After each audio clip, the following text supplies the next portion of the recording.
right. While we still have some people joining in, let's get started because we have a very, very full program today and a very exciting and important conversation, we think. Of course, it's around engaging men and boys to prevent and respond to gender-based violence. And we'll be hearing from experts and activists on some of the practical lessons that they are learning and that we can all learn from and get inspired by on their work, and specifically now during the COVID-19 pandemic. If you could show the next slide, please. Wonderful. Just to introduce myself really quickly, I'm Joni van der Sant. I work as one of the co-directors of the Global Secretariat of Men Engage Alliance, and I'll be moderating the conversation today. And I would also really like to welcome all of the Prevention Plus partners that are here today on this panel and have been organizing this event, and are, of course, over the last few years implementing the Prevention Plus partners. And so I want to thank everybody for joining also on behalf of the partnership. And what we will be doing today is really addressing and looking into engaging men and boys from a critical perspective. And as we know, all around the world, measures to control the COVID pandemic are linked to, staying at home. And with that, unfortunately, an increasing global surge in gender-based violence. And I think all of us have been hearing a lot about that already. And that violence is particularly affecting women and girls, as well as, of course, LGBTQI populations. And we do see that the majority of that violence is perpetrated by men and boys. And that's why we think having the conversation on how to engage men and boys in preventing and responding to that violence is as important. And this dialogue will explore promising practices by several organizations doing this work in the field, and also challenges of the engagement of working with men and boys. And we will be looking at all forms of violence against women and girls, at intimate partner violence and broader domestic violence, in particular during the COVID-19 situation. And as well, we will also be hearing a bit about some helpful tools to support self-care and resilience for ourselves as advocates and practitioners during COVID-19. Because as we are working with the issues of violence on every day, it affects the person involved in preventing and ending this work as well. So we'll be hearing a little bit about how is this affecting us and what can we do to build resilience. So a little bit of housekeeping, as we call it, just a brief intro on how we can use Zoom to our best advantage. So actually everybody will be automatically muted. I think that's good for you all to know, besides the speakers. We really welcome you to join the discussion in the chat box. So if you scroll down to your screen, you will see that a chat box feature opens up, and you can add, and many of you are already using it, you can add any questions or comments that you have there, and this chat box will be moderated. We also ask you to have a look if you could edit your name. So if you go to participants, again, you go at the bottom of your screen, there's a little pop-up there that says participants, and you can click there, and at the top you will see your own name. And you will be able to edit your name there if it's for any reason not entirely the name that you want to be referred to with. And then there's also kind of a fun feature, although I have to see if I can find it here. And I'm not sure we have it. But the possibility to use emojis to share your reaction. If you like something, if you don't like something what's being said, if you applaud it. But you can also use the chat box for that to provide some feedback with the speakers. And I also want to invite you all to be patient with us while we are having this webinar, as we will be joining in from literally, I think, all around the world. And internet connection is not always the best in all places. So it may very well happen that we lose some speakers during the conversation. And from our side, we'll do our best to accommodate that as flexible as possible. And we can switch around a little bit as necessary. But please bear with us as we try to accommodate the internet challenges that we may have. So yeah, we really seek to have a dynamic conversation over the coming 1.5 hours. It is a very full panel. So what we are organizing is that you can share any questions, comments that you have in the chat box.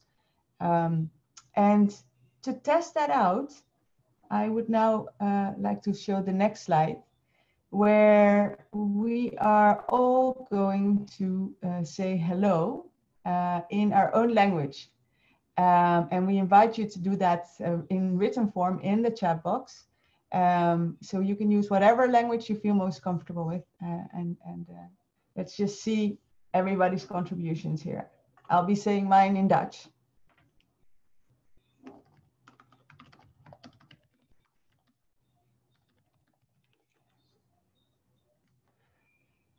Namaskar, hola, hi, bonjour, hello, namaste, muraho, salam, betinde, zdravo, assalamu alaikum, mambo.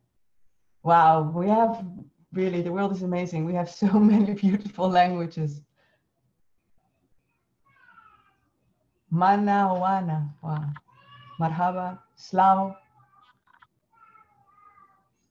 Wonderful. Chin Chao. Okay. Oh, yes. So that's also actually, I think, something I failed to mention. This webinar will be recorded. So you can later after the webinar re-look at the recording that we did. And also at the very bad pronunciations I did of some of those words, for sure. Okay. Then let me briefly just start us off with a quick introduction to the topic before we move into the panelists. So the question here is, why are we engaging men and boys in ending and responding to gender-based violence? And if I could have the next slide. So I think, there are obviously opportunities in engaging men and boys. We consider it necessary. Men and boys are major perpetrators of violence against women and girls, and of people of all sexual orientations and gender identities. And they are also the target audience for primary prevention of violence. They're also holders of social norms, as all people are in society, but very often men and boys hold, specifically men, held positions of power, and they influence other men, and therefore we think men need to be engaged. We also know that work with men and boys can be effective.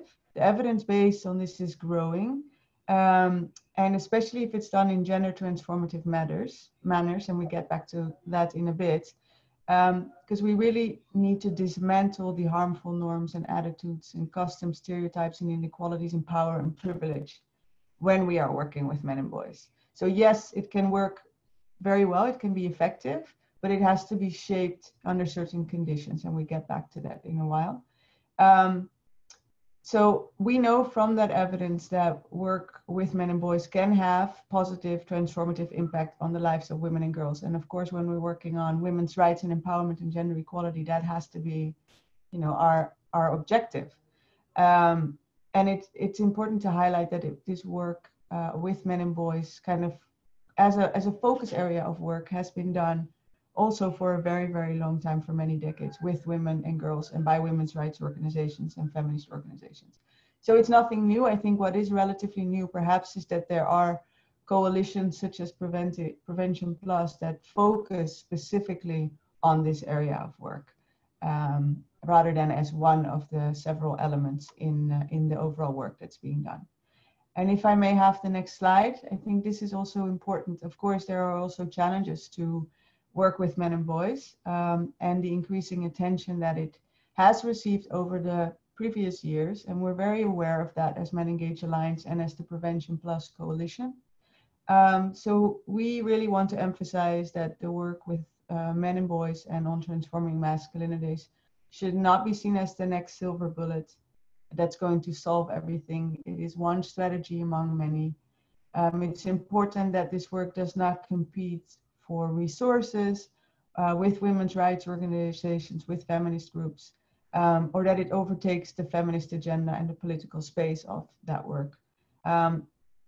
We always have to be accountable to the feminist movements and the women's rights organizations, and to make sure that the work with men and boys remains politicized, that it really addresses the deeper power inequalities and the power and privilege in society. We do not want that this work puts men on a pedestal as the next kind of saviors of the gender equality field, but they are very much part of the work that we have to do collectively and together. And we also want to prevent that the work focuses overtly on men's vulnerabilities, where it becomes kind of a hierarchy of the suffering of who has most vulnerability. We really place this in a patriarchal analysis and in a gender equality analysis, which means that overall, while men may experience difficulties because of the patriarchal system, we do not pitch those as vulnerabilities that are worse than the situation that women, girls, and people of diverse sexual orientations and gender identities face. So with that, I would like to share the last slide from my contribution. So how then can good quality work to transform masculinities and engaging men and boys towards women and girls' rights and empowerment and gender equality be best carried out? And just to pick out, I think the key concepts here, it's important that the work is feminist informed and accountable, so that it addresses male power and privilege and seeks to dismantle patriarchy as a system, that it supports women's leadership and voice, and that it is built and done in allyship with women's rights organizations and the feminist movement, and that we always work in partnership. And also that it is gender transformative, so that it goes beyond merely engaging men and boys as a separate constituency group, but that it really works to transform harmful notions of masculinity and stereotypical social and gender norms. And that means that we need to involve all people across the socio-ecological framework and all levels of society and sectors, and never just work with men and boys on their own or in isolation and as an objective in and by itself. The end goals always have to be the elimination of gender-based violence and the advancement of gender justice for all. So with that, I would love to introduce briefly the speakers that will be sharing about their experiences. We will have first Karin van der Hoor, who is the program director of Rutgers in the Netherlands. Then we have Annemarie Desentje, policy officer of the Ministry of Foreign Affairs of the Netherlands. We will have Silas, and this is a difficult one for me, Nagaya Bosha of Ramrek, Rwanda. Then we will have Anthony Kidi from Abad, Lebanon. We will have Samu Mwandara from RHU in Uganda. We will have a video from Saling Peduli from Rutgers, Indonesia. And we will have Dr. Uni Krishnan of Warchild Holland in the Netherlands. So thank you and welcome again to all of our speakers. And I think that brings us to the first speaker of today, which is Karin van der Hoor. And she will be sharing with us a bit of an introduction, for those of you who are not familiar yet, about the Prevention Plus program. Go ahead, Karin. Thank you, Yoni. And fantastic to see the turnout that we have, all the hellos in different languages. I feel a little bit lonely here in my workroom, but not anymore now that I've seen all of you. So welcome and thank you for joining. So my name is Karen, and lucky for you, I didn't bring any slides because I'm only going to introduce the program and it will be recorded. I am, as my colleagues always say, and my daughters as well, a fiercely independent woman. And I currently live close to Rotterdam in the Netherlands, but I've come back after several decades of heading up development organizations and organizations working on women's rights, girls' rights, and sexuality education. So I feel very much at home in this webinar. Now, living in the countries that I've lived in, besides my own, for instance, Vietnam and Nepal and the Philippines, have really broadened my view on gender, and they've given me, it has given me a fantastic number of new perspectives on gender, but it sadly also has given me quite some confrontations with gender-based violence and intimate partner violence in settings that by themselves were often quite challenging already. So with Rutgers, I work as a program director for the Prevention Plus program. And today you are a guest of the Prevention Plus program. So let me briefly introduce the program to you. It is a 5-year, 4-country collaboration between Rutgers, Promundo, Sonke, Men Engage, and of course our partner organizations in the countries where the program is implemented. So together we are implementing in Indonesia, in Rwanda, in Uganda, and also in the Middle Eastern and North Africa region, the MENA region. Now, Yoni has already explained a little bit about the purpose of the program, but let me repeat that a little bit. So the main purpose is really to engage young men and women from 15 to 35 in our program in preventing and ending GBV, gender-based violence. And we do that for a gender-just society. The program is funded by the Dutch government, and the policy officer from the Ministry of Foreign Affairs will speak later as well. We're very happy to have her with us today. Now, we implement in a variety of countries, and the contexts are obviously very different in those countries, but there are basically 3 main traits of our program. The first and most important one is that we engage men as part of the solution. So we're trying to engage men to break the circle of violence, and this is fundamental.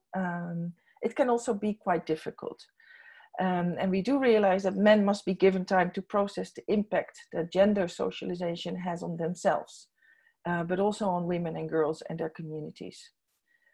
And we see men really engaging with the program, but we also realize and have seen that unlearning deeply internalized beliefs related to masculinity is a process. It doesn't happen overnight, and behaviors do not disappear overnight. Now, the second key trait is what we call the gender transformative approach, GTA for short. And you may hear that abbreviation when some of our panelists speak, and I apologize for the jargon, but for us, GTA is such a common thing to say that I'm sure that we will fall into that trap today. So what is a gender transformative approach? It actively examines, questions, and changes rigid gender norms and imbalances of power, because all of those are interconnected. And how do we do that? By transforming harmful and inequitable gender norms and values into positive ones. We improve the sexual and reproductive rights and health, for short SRHR, of everyone. And we contribute to preventing gender-based violence and increase gender equality. Now, that is really a mouthful, but it has to be, because it's all interrelated. And if we only focused on one aspect, we would really miss the boat. I'm not sure if that's a correctly translated proverb, but there you go. The third key trait is accountability to women's and girls' rights and gender justice. I think Joni also explained it, and I actually hope that some of our panelists will repeat it. We are accountable to women's and rights, girls' rights organizations and movements, and it needs to be politicized. Now, COVID has changed the world, and therefore it has also changed our program. And I can say in this context, it has changed our program not for the better, because we are very concerned about the increasing number of violent incidents around the world, not just in the countries where we implement, but everywhere. And it's becoming even more difficult to provide adequate help to people who are experiencing violence, because survivors and perpetrators of violence are isolating in the same space. People experiencing violence and living under those circumstances are therefore less able to call for help. We also fear that there is an underreporting of incidents, because people are not able to go out and report or talk. Now, within our Prevention Plus program, Rutgers and our partners are working through existing structures to counter that increased number of violent incidents. We're looking for new ways to reach survivors and perpetrators of violence, for instance, through e-counseling, through referrals. And it's really important that we do that very carefully, because there's often little or no privacy. So we have had to cancel face-to-face group education, meetings, counseling, and training sessions. But on the positive side, where possible, we've changed those into online platforms. And we shifted basically our budget towards helping people to connect and to participate in these meetings.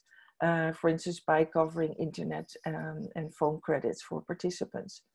We're also trying to help by producing guidelines and toolkits that participants can use to strengthen the learnings from online trainings, therefore reaching more people and more organizations. So what we have done to continue our work, and I'm sure that our panelists are going to tell you much more about this, we're developing and disseminating messages around gender-based violence prevention and response, and we're using TV, radio, infographics, social media, printed media in all of our countries where Prevention Plus is implemented. Because the COVID situation also means that people have more exposure time to, for instance, television, printed media, and radio. Some of our partners have introduced online GBV counseling sessions and also related to COVID-19, and they focused on violence against women and children. And the other thing we're doing is training staff of government institutions, including health workers and police, on GBV and how it relates to a situation that is actually introduced by COVID-19, locking people up. And later on, you'll see a fantastic video. I won't spoil it for you by mentioning the title, but it's important to know that yes, we may be, you know, there might be a lockdown, but it doesn't mean that we can't do anything on gender-based violence. That's it for me. I would like to thank Yoni and her colleagues for hosting and moderating today. It's a real pleasure to be here, and I'm sure that our panelists have many interesting things to say. If your question has not been answered by the end of the seminar, then there will be an email address so that we can still take questions and provide you with information if needed. Thank you so much and enjoy. Thanks, Karen, for setting the stage of the Prevention Plus program, but I think also particularly how the program and the partners are responding to COVID-19 and how challenging that is. Building on that, I want to invite Annemarie Desentje from the Ministry of Foreign Affairs of the Netherlands, and she works as a policy officer of the Task Force on Women's Rights and Gender Equality. And to please also share, and first of all, well, thank you for joining us, for making the time. I'm sure you know you are being pulled in many directions, so we really, really appreciate that you took the time to be with us here today, and of course that you are supporting the Prevention Plus program, because without the Netherlands support, we wouldn't be able to do this work. And maybe you could share with us more about how COVID-19 is influencing the ministry's work, and also what you are doing then through diplomacy, as well as to support civil society partners. Sure, yes, thank you very much, Yoni, for introducing me and inviting the Dutch Ministry of Foreign Affairs. It's a pleasure to participate in this webinar, as this topic is also very important to us.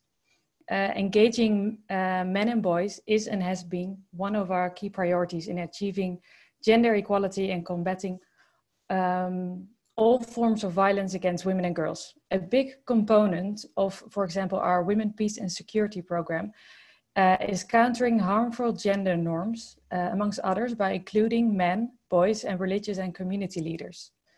Due to the COVID-19 crisis, we see that gender norms are in flux.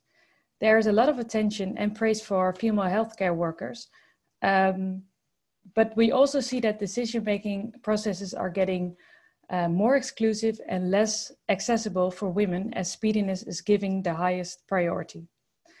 Reports from countries in every region in the world show that restrictions in movement, social isolation, coupled with increased social and economic pressures are leading to an increase in domestic violence. However, we also see an opportunity. Opportunities arise when it comes to exposing the typically grossly underreported domestic violence. As Secretary General of the United Nations, Antonio Guterres stated, for many girls and women, the threat looms largest where they should be safest, in their own homes. All the attention drawn to the domestic violence may give rise to political responsibility and urgency to make the prevention and redress of violence a key part of their national response plans for COVID-19 and the crisis beyond, and beyond the crisis, sorry. Besides the COVID-19 measures, it's also highly important to uphold and strengthen basic healthcare, including targeting sexual and reproductive health and rights. Suspension or reduced accessibility of public health services have major implications for women's and girls' health and well-being. Civil society organizations that helped victims of violence are now sometimes unable to operate. And the domestic violence shelters that have been able to remain open are often full, not fully equipped, or we see that staff is scared to take the new victims in because of the virus.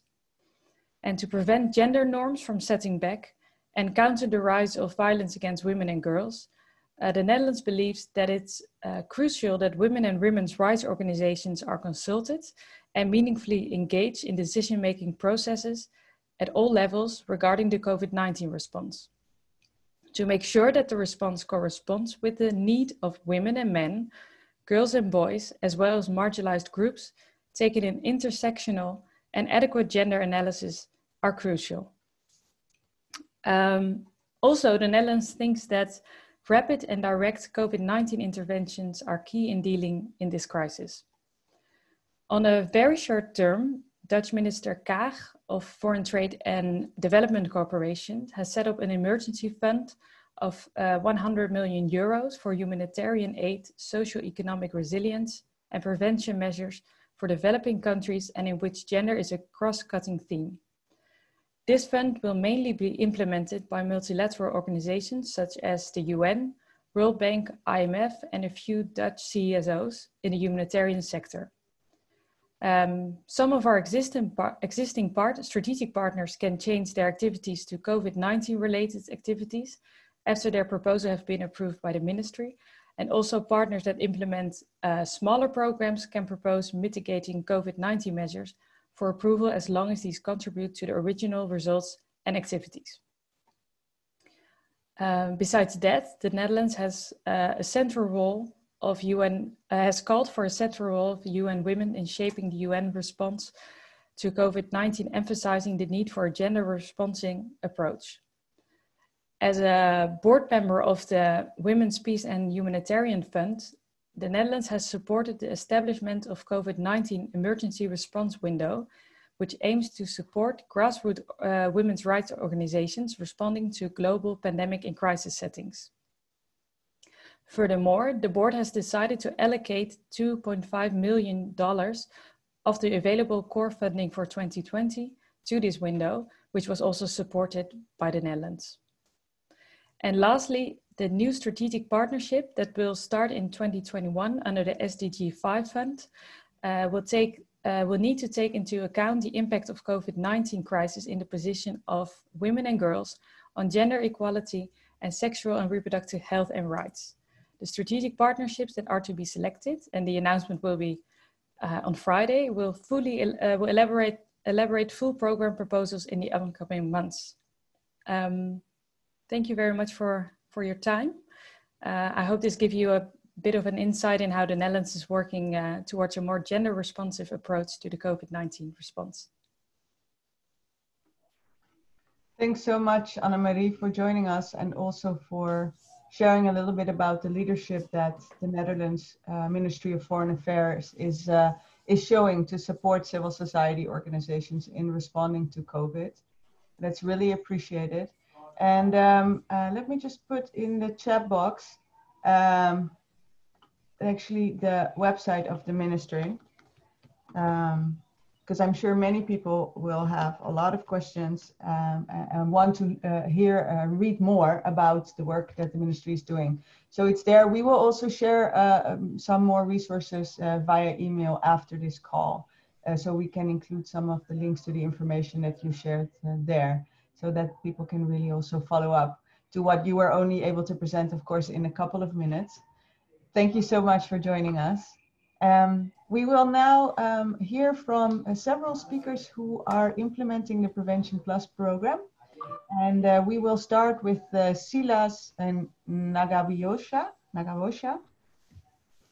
And he's a program manager at the Rwanda Men's Resource Center, RAMREC. And he has a vast professional record of over 15 years in gender equality promotion, gender-based violence prevention and response, and inclusive development. And he also represents RAMREC as our local host organization of the upcoming Men Engage Global Symposium that we are co-organizing together. So we're double pleased to have you on the conversation today, Silas. Thank you for joining. I would like you to respond to 2 question areas.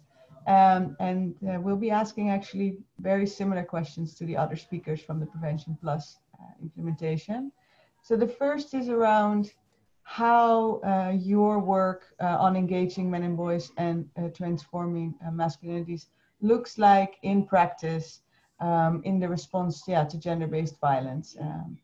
And particularly, what are you doing now and what has changed perhaps because of the COVID-19 situation? And we would also like to hear from you about how in that work you are integrating women's empowerment and rights and accountability to women's rights organizations and the feminist movement, particularly in Rwanda. And over to you.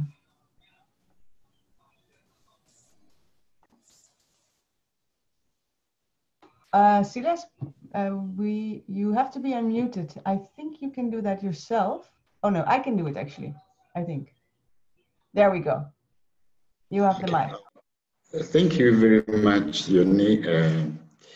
So at RAMREC as an organization that is focusing its interventions on promoting gender equality through positive masculinity and engaging men, especially to eliminate all forms of masculine violence perpetrated mainly against men, against women and children. We have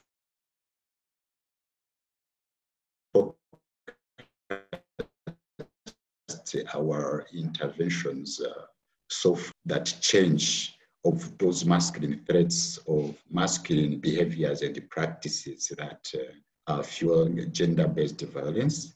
Because as maybe in many other countries, even in our country, Rwanda, gender-based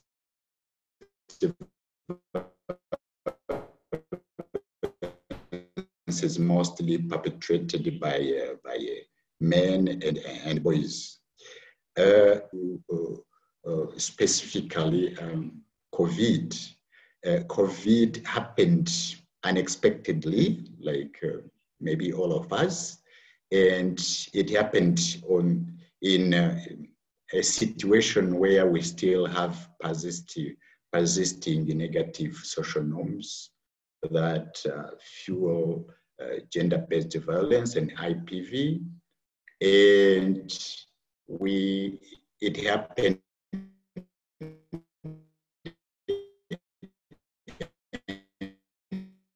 caused all family members, and it happened in a world of technology where people had to rely on social media platforms, and the situation was that there was a dissemination of stereotyping messages, and as in many countries, I think all efforts were just being channeled to COVID-19 and its prevention. and maybe with limited opportunity to mainstream addressing gender-specific needs. But also we had some opportunity at the Rwanda Men's Resource Center. We are lucky, first of all, that in our country, leadership has always recognized gender equality promotion and recognized that men have to play a role to change those masculine behaviors, practices, and attitudes that are at the origin of gender-based violence. We also have an opportunity that in our usual work, we have community resource persons that are capacitated, that have skills, and that have in their usual mandate to reach out to the neighboring communities. But also in our country, we were lucky, maybe because we had a wide coverage of internet and availability of phones, where we are now at 79% of phones in the communities. And although staying together was also identified as maybe a threat, but also it was seen as an opportunity because at least the family members could stay together and discuss about the problem. What we did, then we had to adjust our work. We had to adjust. We developed kind of electronic learning, and we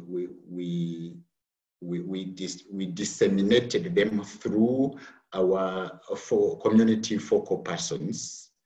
We were also able to follow up with the local authorities because most of our projects are implemented through the existing institutions, government institutions, and it has been really an opportunity because they are also equipped with knowledge and understanding. We also take that opportunity of people being home and having exposure to radios and television, and we organize the radio shows and the radio sports. And we also use social media because some stereotyping messages were being disseminated through social media. We also use the same social media to deconstruct those stereotyping messages to promote positive attitudes. So maybe you asked about accountability and solidarity to women's movement. For Rwamurek, even in its creation, it was created and within an umbrella, in collaboration with an umbrella of women's organization, having like 50 women's organizations, and we are member of those organizations. But also we are under another umbrella of 14 local organizations that are funded under one project funded by NPA, Norwegian People's Aid. So we are part of steering committees, different steering committees under the Ministry of Gender and Family Planning, and we continued our work collaborating with them. Like as of now, we are reviewing the GBV policy, and we continued remotely to support and to provide our inputs to that steering committee. So I would say that we also had some lessons because with those community focal point persons and with their mandate to support the surrounding communities. We had also to collect some cases of gender-based violence and work with the local authorities around to respond to GBV cases that were happening, to respond in collaboration with law enforcers in place. So one of the lessons learned is also that due to staying together by the family members, we have some positive testimonies that people or family members sometimes had to discuss and make a kind of analysis of problems affecting them. And most of the time we had some positive testimonies that what came out from that dialogue was positive, and some commitments of men being engaged to play with the children, to do some care work, to take up some household chores, and even to jointly make decisions with the rest of the family members. We also learned that maybe in our future planning, we will have to take into account the use of technology or the use of some distance learning that even if efficient, they don't really use so much budget, but they can also impact on the communities. So we would say that the holistic engagement using all those platforms has really created a positive impact, and our beneficiaries and the community partners have really benefited, considering the situation that was not really favorable. Yeah, maybe I can address any other question, Yoni. Thank you, Silas. I think that was actually very comprehensive, and also within the time that we had said. So we knew that that was going to be a challenge because you have so much to share. And but we have seen also additional information on the slides going by. I think one of the things that I find really interesting about RAMREC's approach is how you have been working with community leaders through kind of centrally developed campaigning together with some women's rights organizations in the country to decentralize kind of the messaging and ensure that you get to reach local communities. Because one of the things that we're seeing from Men Engage members and from other Prevention Plus partners as well is that a lot of the work is now being done digitally, but it's not always easy to reach people in remote areas digitally. And I think it's very interesting how through your work with community leaders, you have been able to still reach people with the central messages that you have developed around gender-based violence prevention. So thank you for that. I will also say there may be some questions to you in the chat. So if you have a chance, maybe you can also have a look there, see if you want to respond to some people there, so we can also ensure that way that we respond to people using the chat box. And thank you so much, Silas. We will come back to you also at the end during the Q&A section. I would like to now then invite Anthony Kiddy from Abad, Lebanon.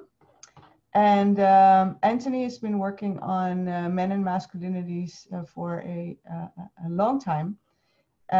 He is Masculinities Technical Advisor at Abad, and Abad is a resource center for gender equality. And for the past 12 years, he's been working in Lebanon, specifically piloting and promoting the concept of engaging men in ending violence against women, and working on masculinities. And he's a psychologist certified in conflict resolution and nonviolent activism.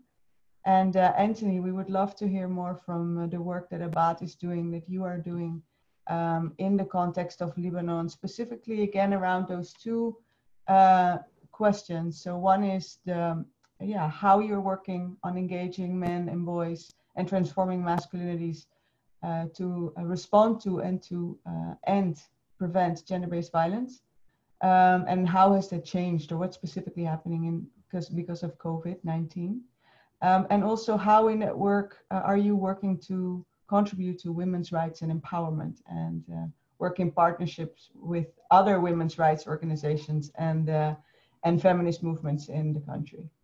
Thank you. Thank you, Yoni. And thank you everyone for having me and for attending, and for Prevention Plus partners for hosting. So may I start with, everyone can hear me, correct? Okay, all right. So let me start with the COVID, like every other place, has really affected our ability to be able to meet men on the ground and really employ the normal ways we work in order to engage men in that gender transformative approach that Karim spoke about earlier. And the importance of that approach, it really disabled that because of social distancing, isolation, etc. We have dedicated a lot of our efforts to reaching men on different digital platforms. That is a bit of a challenge in Lebanon. I have actually been a bit impressed with how the internet has become more stable during this. I think that are definitely efforts being made nationwide for that, and we're very grateful. But our internet is not the strongest, and I do apologize if at any point I cut. Hopefully that won't happen. And so we have put infographics on our websites, and we've shared infographics that have to do with management of anger, the difference between violence and anger, and some quick strategies that men can do in order to not act violently, and the importance of nonviolent communication. We also share similar messages as well as COVID-19 messages through e-awareness sessions. Also there we challenge patriarchal and hegemonic notions of masculinities a bit more directly through WhatsApp groups with our target beneficiaries that are from both the Lebanese host population and refugee populations throughout Lebanon, whether they are Syrian, Palestinian residing in Lebanon, or Palestinians who are twice displaced from Syria. And within those e-awareness sessions, we ask questions about gender norms and how harmful they can be. And as much as can be expected within a chat, we try to facilitate a discussion about those things, while we also disseminate information about COVID and the importance of women's needs during this time. Lastly, digitally, we've also shifted. One of our services we provide for men in order to rehabilitate men with abusive behaviors and to really engage men in that transformative process through psychological counseling, whether that be couple, family, or individual. We have the Men's Center. And we have now shifted those to online or through the phone sessions that are being done with men who reach out to us, or with couples or families who reach out to us for aid. The gender transformative approach is always fundamental in working from a masculinities angle, and I think it's imperative if we want to sustainably shift gender roles and violence against women and actually attain gender equality. However, the horrific change in instances of violence against women were very known to us, not just in Lebanon, but organizationally, because as we are a women-led women's organization, we have shelters and programming and services for women primarily, where our masculinities unit is a cross-cutting thing that supplements all of that work for women and women's empowerment. And if we could show the slide of the increased number of calls that we received to our center, you can see how horrific that has been since the COVID crisis has happened. And this really speaks to the state of emergency that women, and several women and girls from various different diversities find themselves in, that is more difficult than we as men in our privilege could ever imagine by just the social distancing and the pandemic itself. And so it was critical for us during this time to shift our focus from many of our programs that we had for gender transformative engagement of men, and really practice what we preach in finding this to be a specific moment in time where we need to dedicate even more efforts and attentions to responding to the needs of women and girls because of the statistics we are seeing in the country. That is very important, we feel, for our accountability. And it doesn't mean at all that we're not engaging men and boys. It just means that now our strategic focus, because our masculinities strategies and the efforts that we employ are always embedded within a context in Lebanon that is typically post-conflict and developmental. However, it's also very much embedded in the time context, and right now that's also with COVID. And that leads us to believe that right now all of the focus, or so much of the focus, needs to be shifted just to draw attention to what's happening to women and girls and the response of societies and communities for that. But that includes men and boys. So now maybe we can show a campaign that we did in Lebanon. And I'll explain a little bit of the campaign after we're done with it. So thank you for showing that.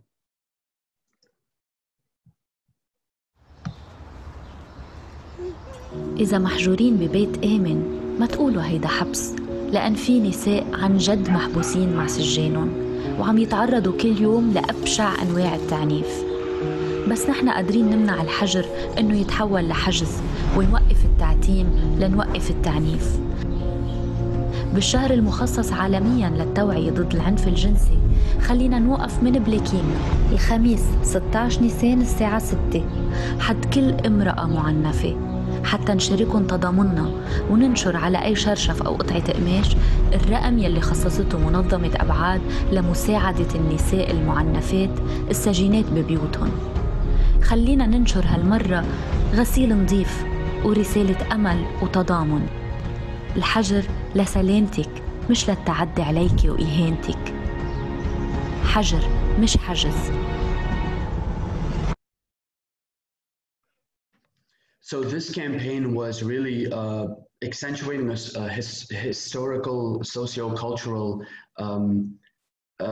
perspective that has in Lebanon, that back in the day you would communicate with neighbors from the balconies, and obviously people still dry their clothes on balconies, sometimes through laundry. And so it was really going back to how can we communicate to people who might not have access digitally or through other methods to understand where they could go to seek help if they needed. And the women and girls who are isolated in these difficult situations, how could they seek help? We dedicated our focus on this campaign, and we also made several measures through social media to make sure that the wording of the campaign wasn't only to women and girls. We also reached out to men and boys. And this is very important because it's at moments like this that we can ask men to stand up if they claim to be allies for the cause and they claim to be against violence against women, to be a voice and not to stay silent, and to share those the number of where women can seek help, to get online, do whatever you can, whether that's from your balcony or from your home, to really get out that word. And in this way, we're able to engage men and boys very strategically, while also keeping the primary focus on the topic at hand that is in a state of emergency. And so we also organizationally, and this is I think so apt to talk about on something hosted by Prevention Plus, we also shifted around a lot of our funding internally from programs that we had for engaging men and boys in workshops to reaching out to women and girls and getting them the help they need, whether there be hygiene kits or information or services for our shelters, renting out new apartments for women to temporarily stay in to get away from the violence. And Prevention Plus and the Ministry of Foreign Affairs, the Dutch Ministry of Foreign Affairs, facilitated the process so much to be able to shift those funds because the focus was on GBV. And I think it's that collective spirit of really focusing on where we need to focus on right now to be able to get back to more normalize programming, hopefully when these numbers subside. I think I will stop there. Justin, to say that it's maybe at moments like this that we can hold men also accountable when they say they're allies, and that if they feel that women's rights are human rights and it affects everyone. And as you can see on the screen, these are some shots of men's responses on social media, specifically men's responses to our campaign, how they got out the word. Some of them created videos to help normalize to the Lebanese people the number that they can reach for the services, funny songs or funny videos where it would help them remember the number. And it's imperative that at times like this, we all stay focused on where the real problems are and how we can be allies for that. And thank you. Thank you so much, Anthony. I think the work of Abad really shows how work on women's empowerment, providing services for women can be connected with supporting men and boys as well in the needs that they have in this specific situation, and how through language you can speak to the population as a whole while very strategically also ensuring that the messages are actually targeted at men. So I think one of the reasons why we wanted to organize this webinar was to share examples of work. And both Silas and Anthony, you've been doing that. And I can see in the chat that there's people who are being very inspired by what you both have shared and are asking for links, would like to share this similar work or develop this similar kind of work in their own context. So I also want to invite anybody who has links at this point to any of that work, maybe Silas, Anthony, yourselves, please do add it in the chat box if you can, but also reiterating that we will be sharing these resources in a follow-up email as well. So we'll make sure everybody has them. But in the meantime, please do use the chat box as well. And thanks for everybody for your interaction there. I now want to move then to Sam Mwandara. Hi, Sam. I hope you are with us. I know that for you, internet was likely going to be a challenge. Yes, hello? Wonderful. Yes, we can hear you. Yes. We cannot, however, see you yet. So let's see if we can get that going while I introduce you. So Sam works as a project coordinator at Reproductive Health Uganda, RHU. Great. Now we can all see and hear you. And please, welcome. Thank you. And what we would like to ask you as well is, what are you doing on engaging men and boys, transforming masculinities to end gender-based violence, and specifically now under COVID, how has that work changed, or what are you doing? And then how does that work empower women and girls? How are you working with women and girls and ensuring accountability to women's rights groups and feminist organizations in Uganda? Thank you. You have the mic. Maybe could we move to the slides? Yes, good evening, good morning, and good afternoon to everyone. At Reproductive Health Uganda, of course, looking at the work we've been doing on Prevention Plus, and then the timing of COVID-19, I must say, first of all, a country with some responses, which responses to COVID-19 would be some of the challenges, the work we are doing. And I'll start by talking about the closure of public institutions, because we have been working, reaching out to young people in the secondary and the primary schools. And then through their clubs, we work through 60 schools, and they have formed different GBV clubs. And in all these, we deal with close to 3,000 students at a go in a given term. But during the closure of institutions, all this work had stopped. And during the clubs, of course, they do a lot of discussions, they do role plays, gender equality, intimate partner violence, drug abuse, and alcohol. So all that had to be put on hold. And then also there was a ban on the public and private transport in the country, and also suspension of meetings and workshops for more than 5 persons. So all this has had an impact on the work we do. For example, at community level, we do a lot of public gatherings. We do sensitization of women, boys and girls. So we deal with a total of 105 women groups, their spouses, which gives we deal at some point with about 5,000, more than 5,000 women and men, and also reach out to close to 4,000 young people who are out of school with dialogue, tables, and education activities at community level. But with the hand of public transport, all the movements had stopped, and also these meetings were put on a hold. And also it came with the institution of the curfew, 12 hours curfew, the lockdown of businesses. It came with a lot of challenges because the educational activities, the discussions and the dialogue with different groups stopped. We saw the closure of business affecting household incomes. We saw men staying at home with their wives and children for the first time throughout in 24/7, because practice before was that number of men would be home, only men on weekends. And we see a situation where men, it is said, had become visitors in their own homes. You see a man leaving home early morning, and then when the children are sleeping, then returning when the children are sleeping, except on weekends. We see a situation where men just shift their every evening, would just go to a drinking joint after work, come back late. But this time they are together with a family, the man, with a wife and children.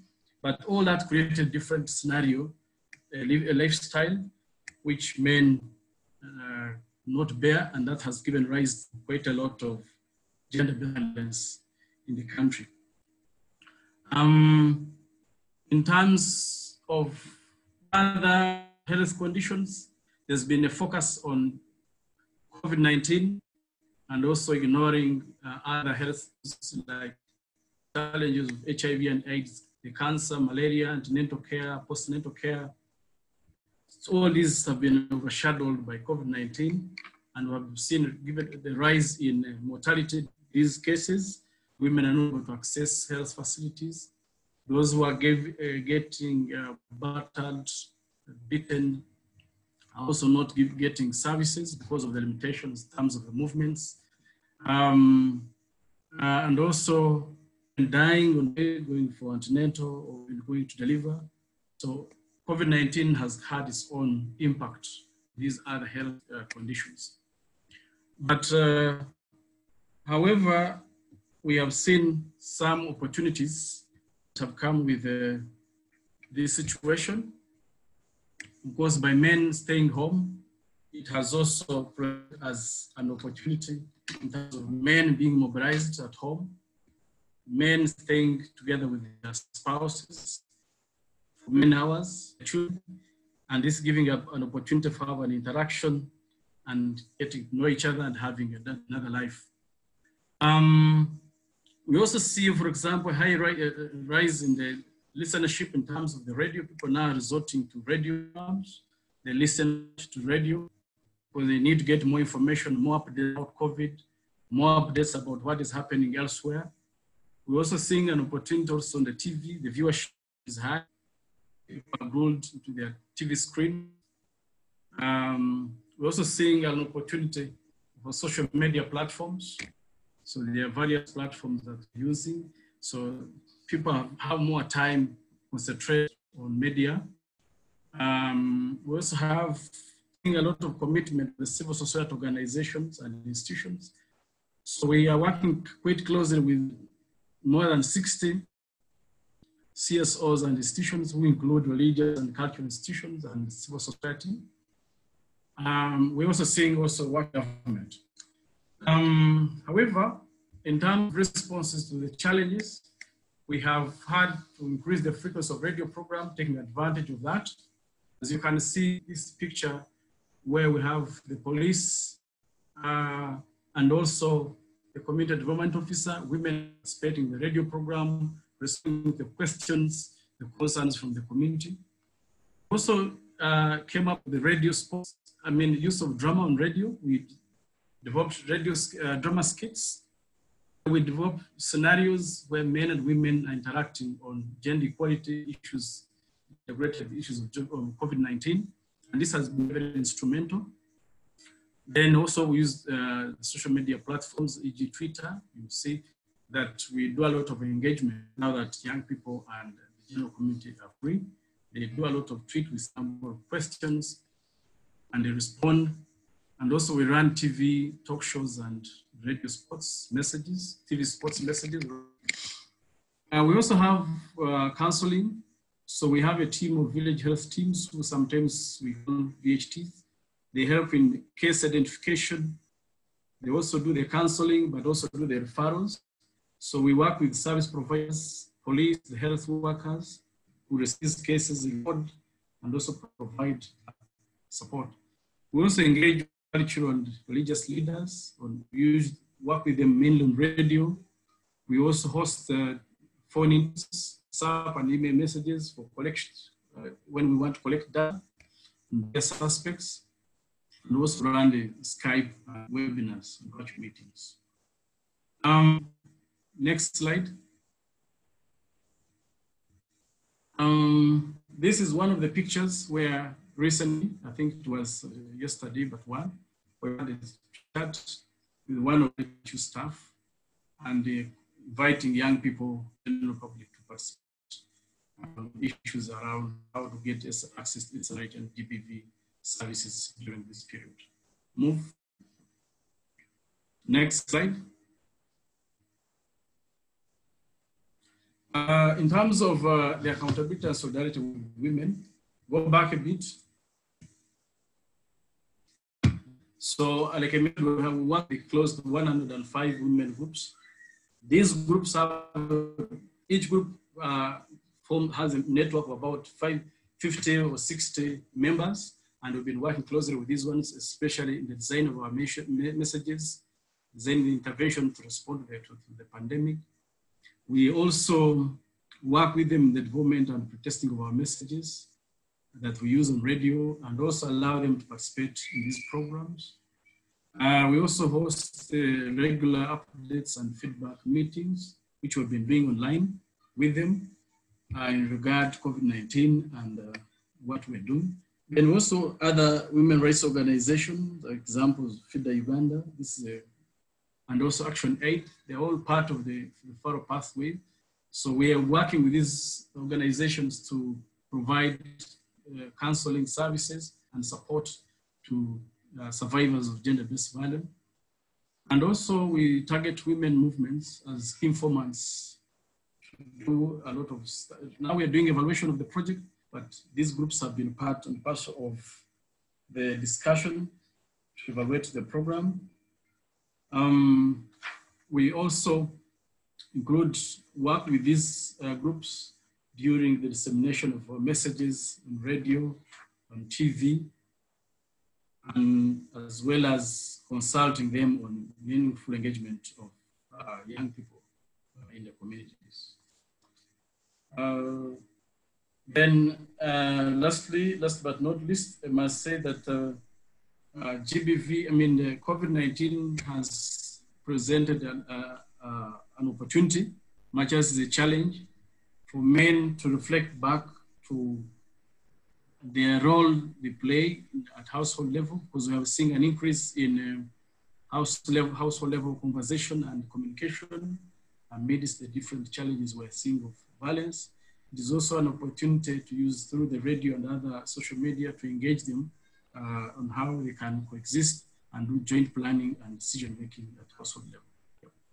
Maybe I'll invite the questions for now. Thanks so much, Sam. Really interesting. I think one of the things that I picked up from your presentation is how you really work with different sectors and across society, including with religious leaders, with the police, with the health sector, to provide like a comprehensive response. And you mentioned working with a coalition of 60 institutions and including women's rights organizations to really have a joint, and I would say gender well, I hope gender transformative response collectively. And that's wonderful. So one of the questions that I see in the chat box here is that people would love to hear more about contents of messaging to men. Now, we will not have time to ask you this question now, Sam, but I think it goes for all the panelists, that people would really love to hear and see more of the details. So what kind of, do you just in your messaging say men do not use violence? Or are there different ways of calling men in, so to speak? I will also say that we have collected some more resources from organizations doing this work, including Men Engage Alliance members, on one of our web pages. So I'm going to ask one of my Men Engage Global Secretariat colleagues if they could perhaps share that link in the chat box as well, because there are more examples there of the kind of messaging that organizations are implementing in their own context. So with that, I now would like to, well, once again, thank you, Sam. And we now go to a video from Rutgers Indonesia, who are also a partner in the Prevention Plus program. Unfortunately, because of the time zone, it's the middle of the night there. They're not able to join today, but they have prepared a video for us. Thanks.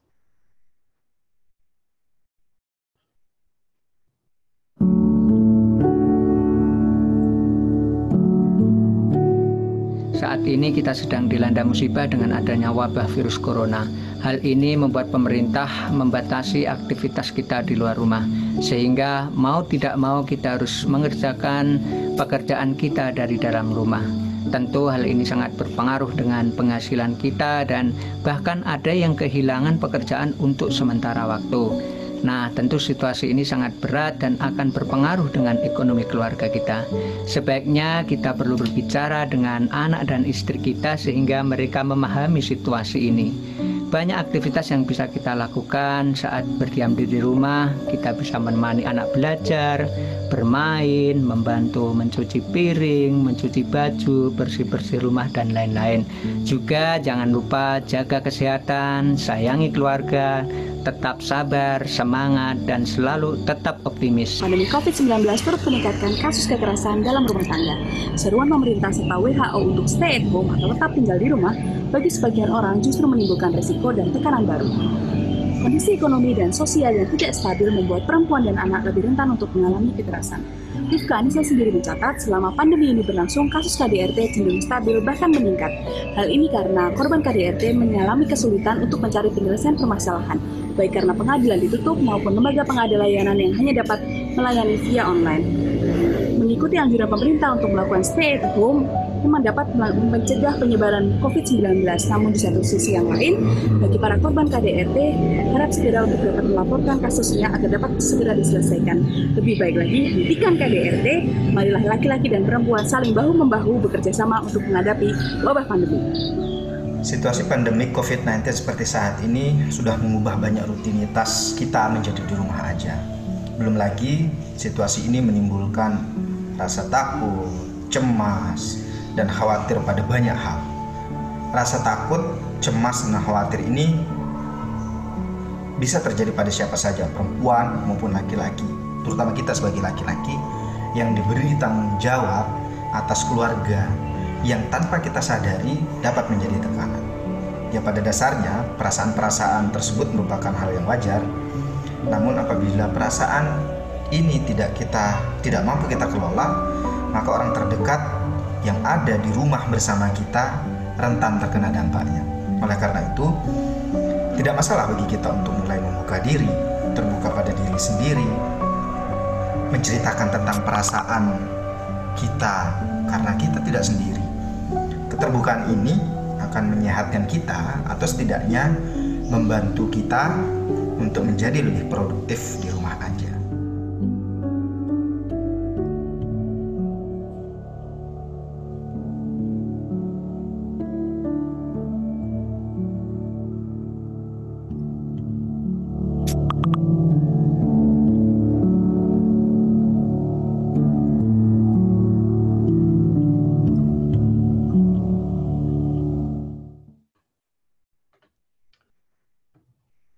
So what did we see in the video? Just made a short summary because it may have gone a bit fast and maybe the subtitles were not always easy to read. So we first saw Kamidi, he's a community facilitator of fathers classes, and he explained how the lockdown has affected people's jobs and income. And they advise men to have conversation with their families about how these financial changes and challenges are affecting them, and also encourage men to take up more unpaid care work in the household. And then we see here Sofia Ramawati, who is an observer of gender issues in Indonesia. And she affirms that there is a rise in domestic violence reportings in Indonesia, and addresses that lockdown is leading to challenges for men around loss of income and mobility, which results in increased vulnerability for women and children in the homes. She also mentions that victims are not able to get the services because of lockdown, so that online counseling has become more important. But most of all, she says we have to call on men to stop violence and work with men and women together to do that. And lastly, we had Hario Widodo. He's a counselor of the organization Rivka Anissa, and he acknowledges the fears and anxieties that people can feel as a result of the COVID-19 lockdown and being tied to the home. And it's important to manage these feelings and not to act out on our loved ones. And he calls on people and implicitly on men to be open and to share their feelings with loved ones. So to have communication and dialogue at the home. So that brings us now to our last speaker of today.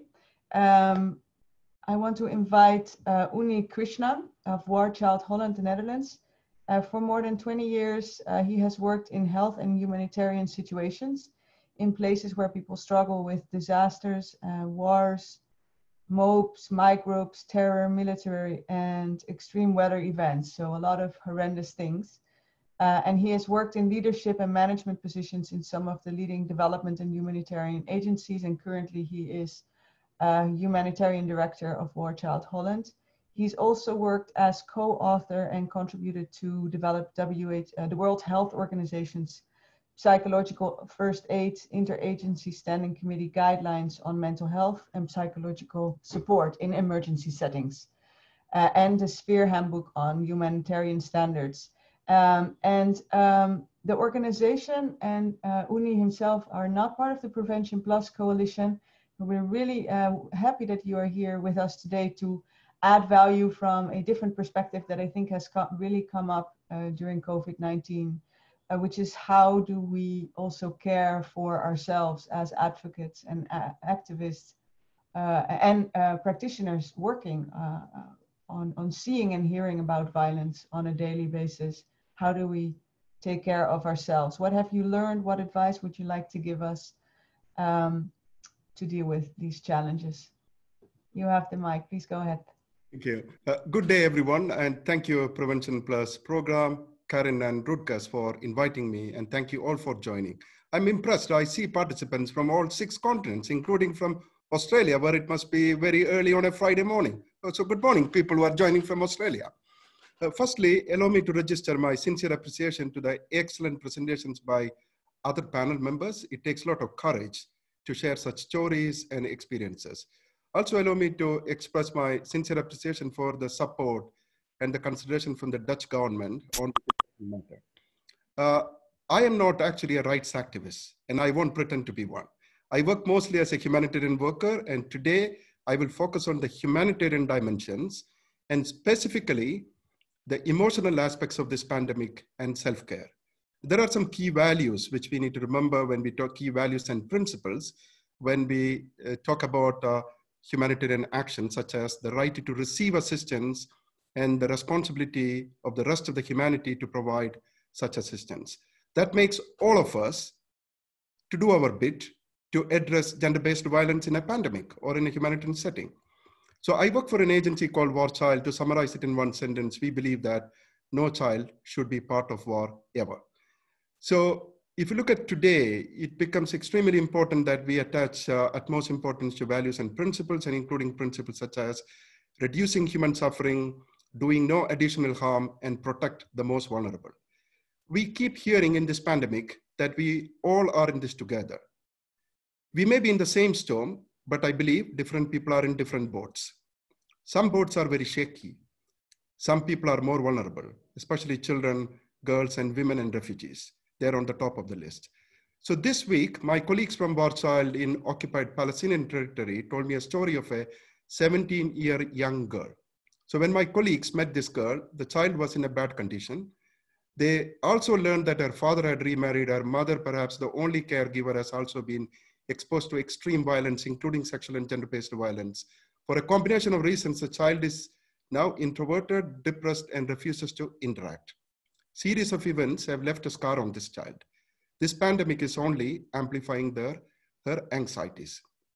Unfortunately, she's not alone.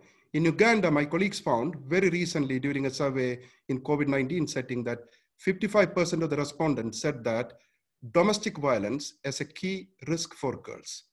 Add to this child marriage, physical violence, sexual abuse, and so on. So today there are multiple challenges that survivors of gender-based violence are facing. Firstly, it is the inhuman violence itself that no human being should be subjected to. Secondly, such survivors, when subjected to repeated violence, are not able to move to a safe place because of the lockdown and other restrictions. So it keeps adding every day. So then there is a real risk and fear of infection itself, lost livelihood, which one of the speakers have covered earlier, protection, and overall well-being. So there is a limit to what human minds can take. And you can, as you can see on the screen, mind often likes like a balloon. You know what happens to balloons if the pressure keeps increasing and if you don't take the steam off. So self-care is absolutely critical in such moments. In the next 5 minutes that's been given to me, I would like to introduce some simple principles, some simple ideas and pragmatic activities that may help to provide emotional care to yourself. These activities are developed or documented through the collective efforts of the various humanitarian agencies who are part of a platform known as the Interagency Standing Committee, a reference group on mental health and psychosocial support in emergency settings. Honestly, I don't expect any of you to remember the name, but I'll be giving you the links towards the end of this presentation. So can I have the next slide, please? Thank you. So most of these guidance notes clearly recognize that stopping the violence is the first action. There is no substitute. Everything else is secondary. Protection and child protection are the starting point. They also recognize that self-care is needed for 3 groups of people. The subject of complaint, some people call them as abusers, caregivers, and most importantly, survivors themselves. So caregiving responsibilities disproportionately, this is something else we need to remember, fall on women and girls. This is an important yet unpaid hidden labor. Often women and girls don't have time for self-care. Some deprioritize self-care and some move their personal time and activities to care for others. This itself will have additional impacts on them. Creating space and time for them is key. This is one of the things which we have learned. It's very easy for me to sit in the Netherlands where I am today and say, go for a walk or find a quiet and safe place. That doesn't help people who are in the congested slums of Mumbai or Johannesburg or crowded refugee camps in Lebanon. So all actions needs to be context specific. That's the only way in which we should look at any guidelines or guidances. It's also necessary to prioritize the most vulnerable. For example, girls who are differently abled and transgender people and survivors of previous violence or those with pre-existing mental health conditions are at additional risk. Thirdly, providing immediate assistance is key. If left unattended, it can lead to irreversible trauma. We need to act early, we need to act fast, and we need to act long-term. The other issue to watch is what is known as vicarious trauma. Some caregivers develop vicarious trauma when they keep listening to stories of abuse repeatedly from survivors. Can I have my next slide, please? So the IAC reference group, which I was referring to, have come up with several new materials in this context. And it says, if you are a caregiver, for example, make sure to separate your work and personal life. For example, the phone which you are using for listening to survivors of gender-based violence or providing counseling must be different from your personal phone. You need to switch off the work phone at a time agreed with your employer. Line managers and employers have a responsibility to make other arrangements through a roster mechanism. These are in fact non-negotiable standards. Caregivers also often think they are invincible. That's something we need to watch out for. We often hear from some of them saying, I am strong, I have seen worse, this is not going to affect me. Sadly, this is not true. Now allow me to list a couple of practical activities for everyone. including some of you who may be on the front lines. But to be clear, in the case of gender-based violence survivors, what I'm going to suggest is, in addition to the medical, psychiatric, and legal support they need, and what I'm going to suggest is not a complete list, and most of them are simple actions. Actually responding to matters of the mind and providing self-care is no rocket science. Simple actions can go a long way. So the first one on the list is relaxation techniques and exercises. This includes, but not limited to, breathing exercises, relaxation exercises, and when and where possible, physical exercises. For example, Warchild developed some breathing and relaxation techniques in collaboration with other agencies, which we are now deploying in the occupied Palestinian territory. The second is about group activities. They are time-tested remedies, but during lockdowns, this may have to take place through virtual means and may work only if you have a phone or 3G connection. It doesn't work always.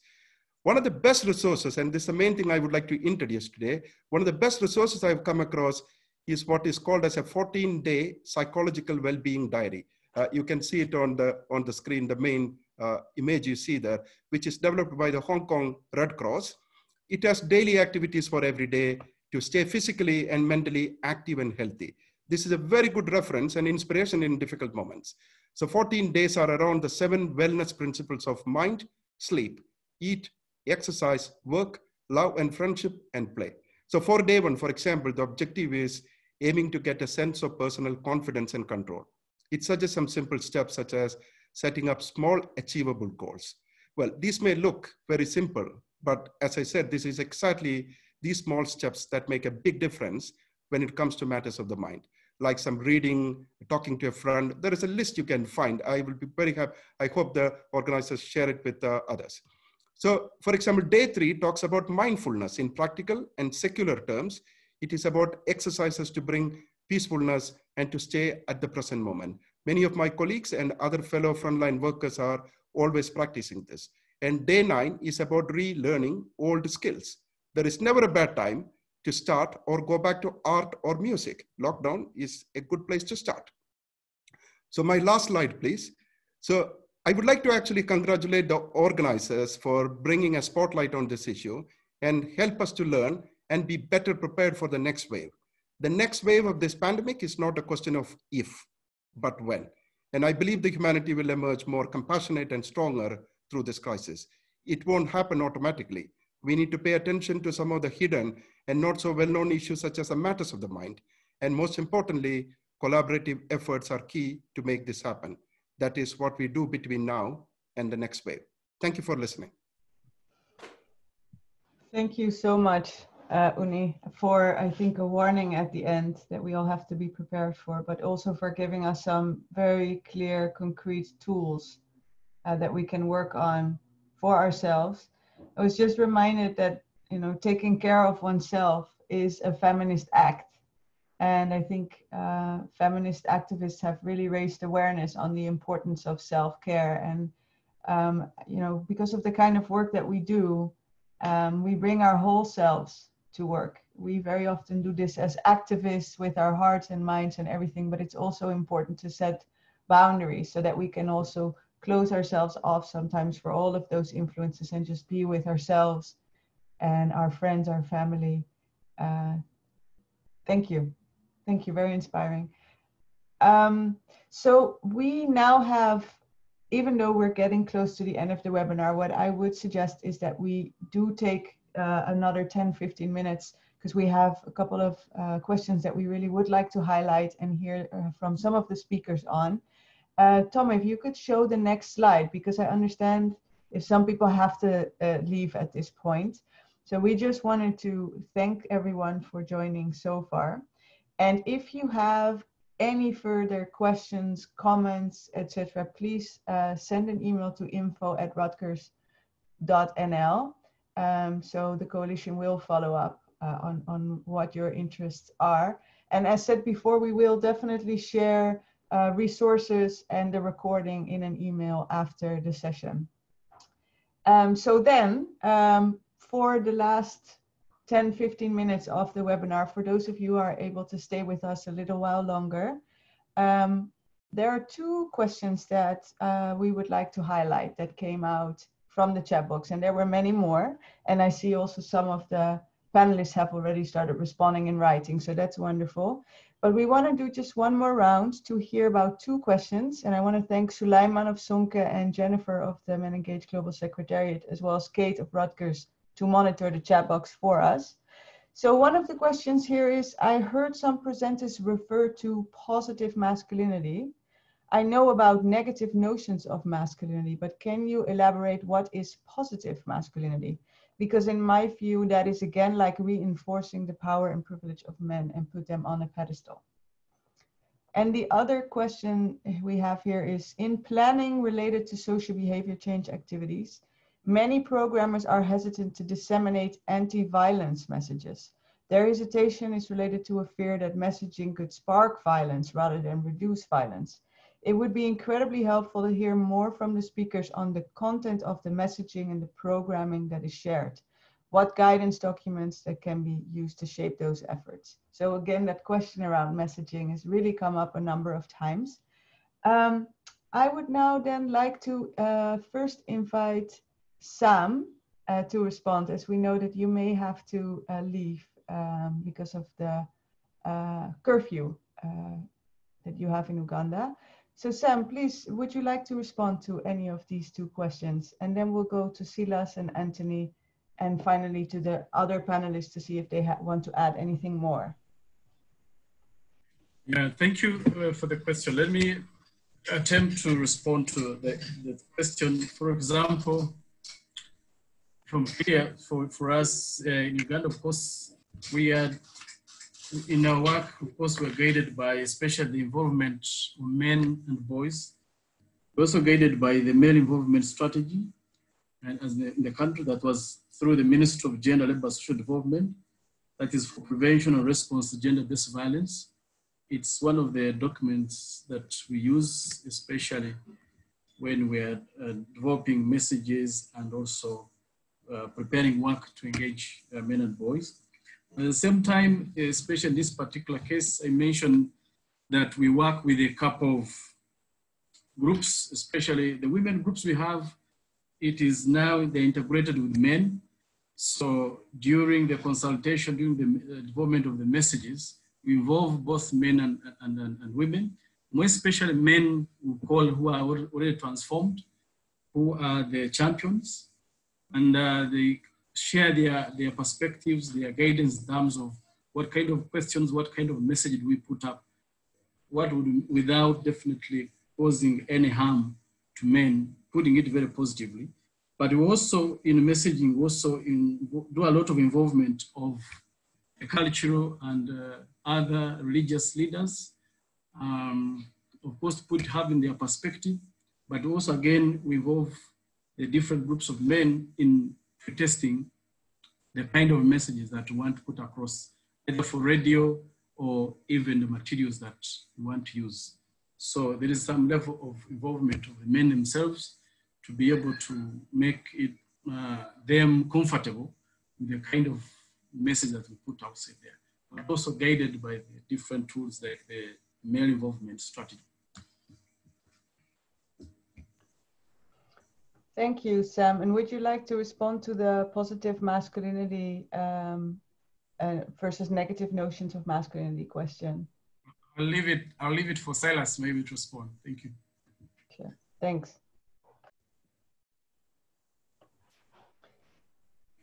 Silas, I think we actually your video just got stuck there. So it may be that we lost you. Let me then first move to Anthony and then back to Silas again. Okay, so thank you for the great questions. So just real quick on the messaging, which was the second question. It's very important that the do no harm principle, especially to women and girls, is followed to the T.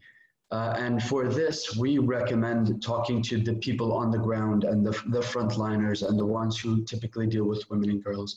In this unprecedented setting, we have to think even more about how messages are disseminated and if that could create a tension that would possibly create backlash or any type of violence against women and girls. If it would, and if that's the feeling from the ground, then we would definitely recommend against it. And also, I would say that each situation and scenario, we connected our messages with messages about how people could reach our men's center services online or through the phone, or simply to give us one call and we would call them back if they don't have the money to do that. So we looked at our outreach through infographics and messaging about violence as a foot in the door approach to really have men come on and speak more in depth with us about violence through the men's center programming. So each situation is different, and I would say that it's more focused on do no harm for all people involved. About the positive masculinity, I think we're a burgeoning field, and there are a lot of different theories and different terminologies thrown out, as was said earlier about the transformative gender approach. So I think people might use positive masculinities sometimes to describe what we would call more egalitarian or equitable masculinities. I personally feel strongly about using not negative or toxic masculinities, but the terminology patriarchal masculinity, because even hegemonic masculinity can change based on culture, subculture, time, etc. And then to really use the terms that we want to familiarize people with, like egalitarian and equitable. But I think the point that the question was pointing out was that we shouldn't in any way promote hierarchical notions of masculinity. So kind of wanting to make it more positive, almost benevolent sexist, but focusing on, oh, you're not a man if you do this, because then we still kind of have a spectrum of masculinity that doesn't completely deviate from binary type thinking. And again, this is a much larger conversation that even literature on these hybrid masculinities are still coming out. So I think this dialogue among the network is super important. Thanks, Anthony. Silas.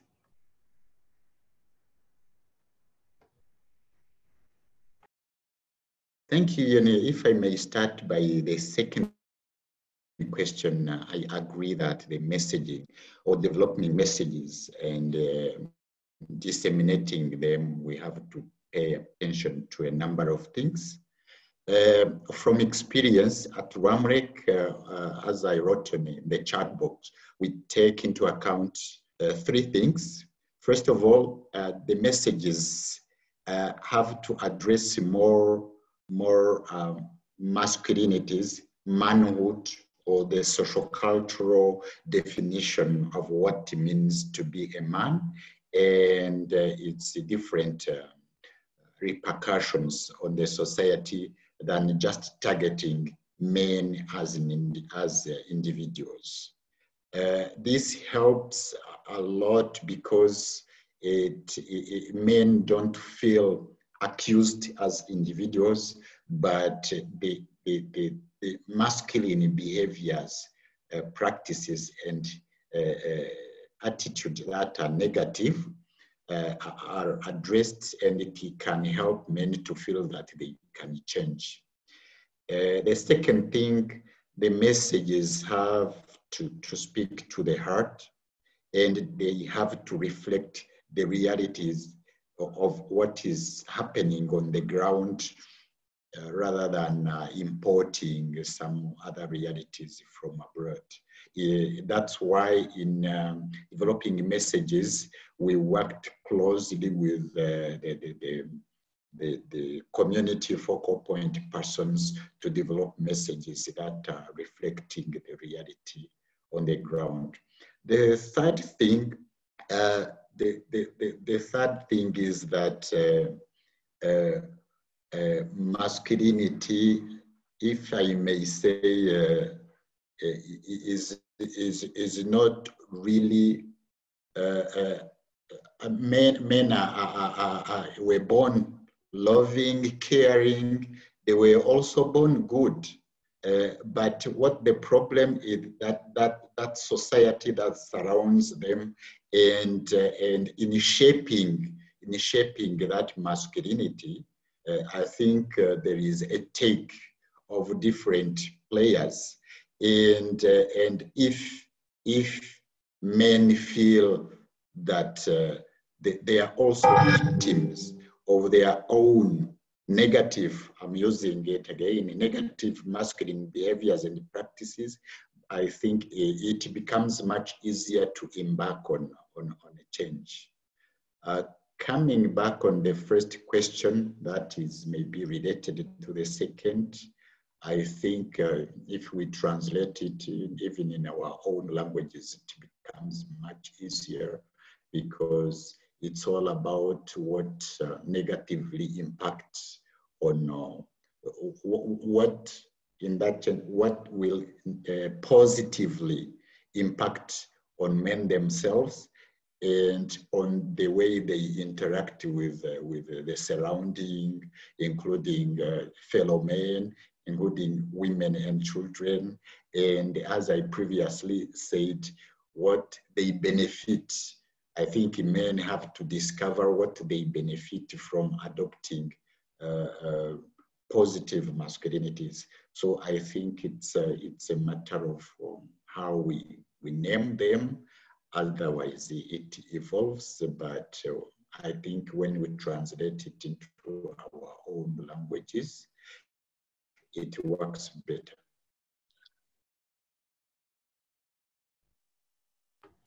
Thank you. Thank you so much to the three of you for giving us some additional food for thought. Also to the other panelists, I know that Uni and Annemarie had to leave already. Of course, we're over time a little bit. But we thank them once again also for joining the conversation and for their contributions. I was wondering, before we round it off, Karin from Rutgers, do you perhaps also want to come in on the questions or any other last words before we round off the conversation? Hi, Yoni. Yes, I was listening very carefully. No, I think the questions have been answered quite well, so thank you for that. What I would like to say is that what I see happening today in this webinar is that we build some momentum again, and I think we all needed that. We needed to be, together again, and even though that we're, together through a monitor, through a video, I can see in the chat box that there are so many people working on this issue, sharing resources, and that's just fantastic to see. So no, all I wanted to say is thank you for everybody. Thank you to everybody who attended today. We'll make sure to share any resources that people ask for. This webinar has also been recorded, so we'll put that out there with all of the Prevention Plus partners. Thank you, Yoni, for your excellent moderation. It's been a real pleasure to work with you in this webinar as well. So thank you to all of our partners. Thank you to the attendees. And here from the Netherlands, have a good night. And for the rest of the world, have a good morning, evening, night. Thank you. Fantastic. Well, difficult topics that we're addressing, but I do feel a sense of community, having seen some of you on video, many of you in the chat. Thanks to all of the participants for joining, for asking your questions, for thinking along. And I've said it a couple of times, we will share the resources after the session. Also, as Men Engage Alliance, we've been organizing a number of webinars in response to COVID-19. The next one, we're planning it in about 2 to 3 weeks, specifically on youth masculinities and COVID-19. And we will also have one around militarism, kind of structural drivers. Some questions were asked around, we're only talking about domestic violence as part of gender-based violence. There are other forms. So acknowledged that question, and we do hope to address it. So this is part of an ongoing conversation as it's part of ongoing work. Thanks very much to Rutgers for pulling us all together, and to Sonke and Promundo as well for supporting with the technicalities around setting up Zoom and being partners of the coalition. And to the speakers, once again, it was wonderful to hear from you. Keep up all the work that you're doing. Yes, and we're missing you, not seeing each other in person, but still being connected through these virtual means, at least in some way. And so good luck to all of us handling this challenging situation. And I do think we will come out better, and hopefully with a transformed system, as we are learning lessons about the limitations of the patriarchal neoliberal system that we were having before. So on that high note, good luck to all of us. Keep up the good work. And thank you so much once again for joining.